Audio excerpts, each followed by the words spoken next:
அவங்க ஆயா 5 ரூபா காசு கொடுத்தாங்கன்னா நைட்டு எடுத்துட்டு வந்து காமிச்சு நான் இதை வச்சுக்கிறேம்மா அப்படின்னா சரி 5 ரூபா தானே அப்படின்னு சொல்லிட்டு வச்சுக்கிறேன் அப்படின்ட்டேன். அப்படின்னு சொல்ல இல்லை உத்ரா, பசங்க கையெல்லாம் காசு கொடுத்து பழக்கப்படுத்தாத. நான் காசு கொடுக்க மாட்டேன். உங்க அம்மா தான் 5-10 பசங்க கையில கொடுத்தாதான், மற்றபடி என் கையில இருந்துனா காசு போகாது அவங்களுக்கு. அப்படியா? இல்லை, நீ 5 ரூபான்னு கேர்லெஸ்ஸாக சொல்கிற. ஆனால் 5 ரூபா வந்து பெரிய விஷயம் இல்லை தான். இப்போ 5 ரூபா பெரிய விஷயம் இல்லை தான். ஆனால் காசு வந்து அதிகமாக கொடுக்க பழக்கம் காமிச்சிட்டோம் வச்சுக்கான்.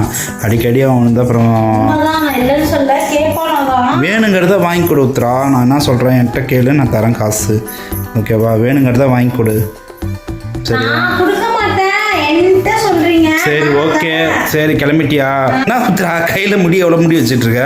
அதை எங்க கேட்குறீங்க? நாளுக்கு நாள் கொட்டிக்கிட்டே போகுது. நாளுக்கு நாள் வளர்ன பாடு கிடையாது, கொட்டிக்கிட்டு தான் போகுது. எனக்கு இந்த முடிக்கு என்ன பண்ணுறதுனே தெரியல. ஏதாவது சொல்யூஷன் இருந்தால் சொல்லுங்கள். நான் கல்யாணம் ஆகிறதுக்கு முன்னாடி எவ்வளோ முடி தெரியுமா இருக்கும். பெருமைக்கெல்லாம் சொல்ல மாட்டேன். பின்னி போட ரெட்டை சடை இங்கே அடிக்கும்.